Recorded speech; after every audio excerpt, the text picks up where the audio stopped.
Hello students, my name is Roma Sarkar and I am from Bhopal School of Social Science. Today we will learn a very amazing and new topic, that is our environment.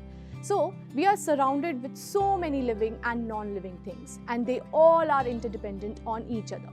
That surrounding is environment. So the environment is the sum total of all living and non-living factors that surrounds and influence each other, and they are dependent on each other. So let's learn a very new terminology, that is biosphere. So think about the earth, right? And earth has various layers. Layers like hydrosphere, lithosphere and atmosphere.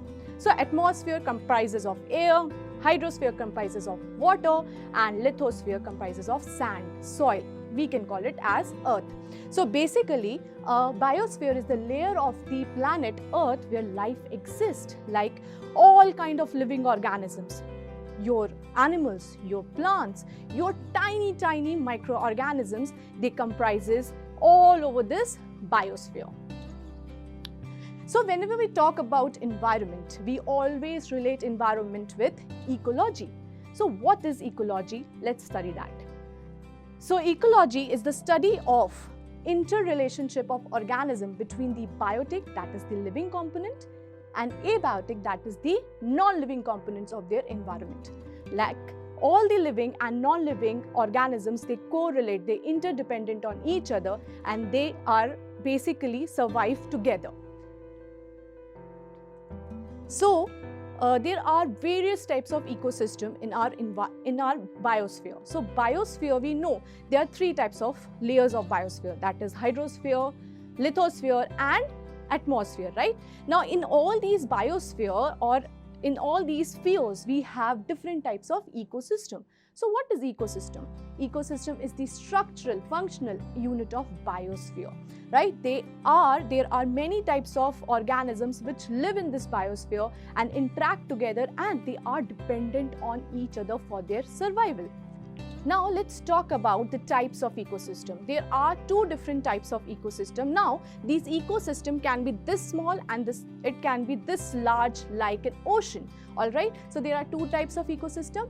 One is terrestrial ecosystem and another is aquatic ecosystem. So terrestrial means what? Terrestrial is land. So when we talk about the land-based ecosystem, it is terrestrial ecosystem. Now according to the geographical location of the earth, we can divide these ecosystems into four types.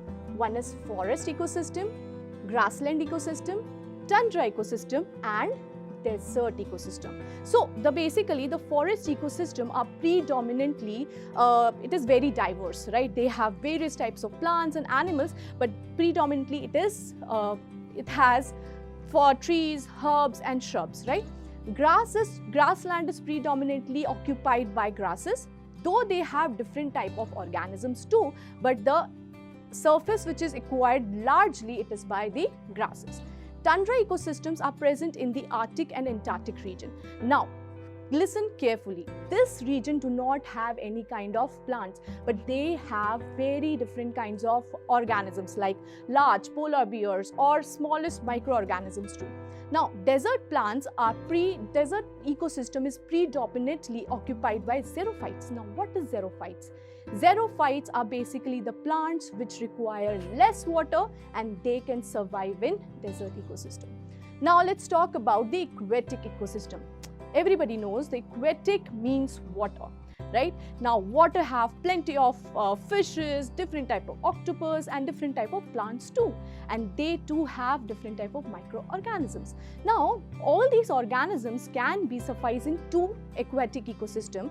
One is freshwater ecosystem and another is marine water ecosystem. So let's talk about more about environment. Now let's talk about the components of ecosystem. Now there are two components and the amazing components of ecosystem. One is biotic and another one is abiotic. Now you can see in this picture, biotic means, bio means life. So those kind of organisms which have life, which are living, they are called as biotic ecosystem, and those organisms which do not have life, without life, they are called as abiotic. Now abiotic, if we talk about examples, they have rain, water, soil, they are abiotic components, and biotic means animals, plants, microorganisms, they are biotic. Yes. Now let's talk about biotic factors. We have classified biotic factors according to the nutrition. Now we have 3 biotic factors: producers, consumers and decomposers. Now let's talk about producers. So these type of organisms are the type of organisms which produce their own food, right, with the help of photosynthesis. Now for photosynthesis, they require sunlight, carbon dioxide and lots of water for preparing their own food. Now let's talk about the consumers. Consumers are the type of organisms which are dependent on others for their food, whether it is a plant-based food, whether it is an animal-based food. Now according to the type of nutrition, we have divided consumers into 3 parts. One is primary consumer, second is secondary consumer and third is tertiary consumers. Now let's talk about the decomposers. Decomposers are the lifeline of the earth because it increases the fertility.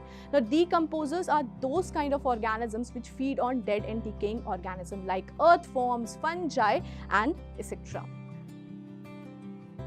Now let's talk about food chain. So food chain is very amazing and interesting topic, and basically whenever we talk about who ate whom, so it creates a chain. That chain is called as food chain.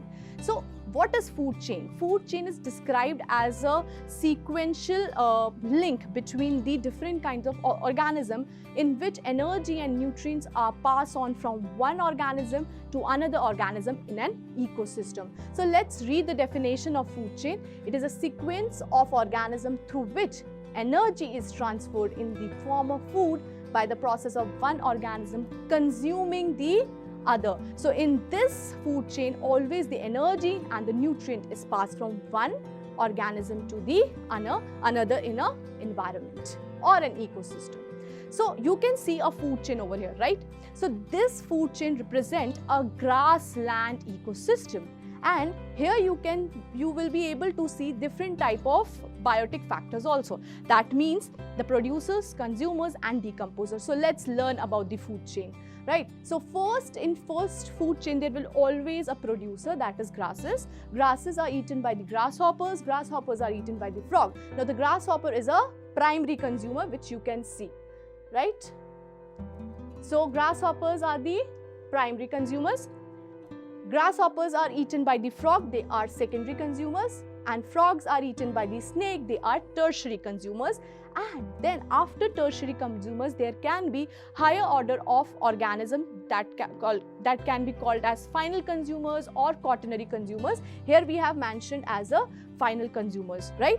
Now all these organisms can be eaten by the decomposers after these organisms die. So the dead and decaying remains are consumed by the decomposers, right? So the end of every food chain, there will be a decomposers eating the final consumers or the quaternary consumers. So let's talk about the trophic level. Now when I was teaching you about the food chain, you have seen there are different kinds of levels. The level from it starts from producers, then from producers it goes towards the primary consumers, secondary consumers, tertiary consumers and so on. So it is creating a level. The level of all these organisms are called as trophic levels. So it is a sequential step in the food chain where the transfer of energy occurs are referred to as trophic level. I have already told you, whenever we talk about food chain, there is a subsequent transfer of energy from one organism to the another organism. Now this energy is transferring from the lower form of organism towards the higher form of organism. This energy transfer is called as trophic level. So any trophic level can be represented as a pyramid. So you can see the lower form of organism is producers, and from producers, because producers are eaten by the primary consumers, they can be herbivores, and then the herbivores can be eaten by the secondary consumers, they are omnivores, and from the omnivores they are consumed by the tertiary consumers, they are carnivores. Now what are herbi, omni and carnivores? Omnivores are those kind of organisms who eat only plant-based food. What is omnivores? Omnivores are those kind of organisms who can eat animal and plant-based food both, like human beings. And carnivores are those kind of organisms which only eat animal-based food. Now let's talk about the food web. And food web is a very important and very interesting part of your ecosystem. Why? Just look at this food web. It is a connection of many food chain. So this is a food chain, this is a food chain, this is a food chain, right? But when there are many food chain interlinking in an ecosystem is called as food web. But why food web is very important in an ecosystem? Just imagine if any among this organism extinct, all right? So if a grasshopper get extinct, all right, just let's study that. If a grasshopper get extinct, now this is eaten by this bird, right? Now the food of this bird is not there. Simultaneously, this bird will also get extinct, and so on in an ecosystem. Every organism, step by step, they will all gone. Boof, right? So each and every organism is important for the ecosystem to balance the dynamics of the ecosystem. All right. So each and every organism is important, right? So we have to maintain or preserve or conserve the environment just like that. Hopefully you have understood the environment and the basics of environment in this video. In next session, we will learn more about environment.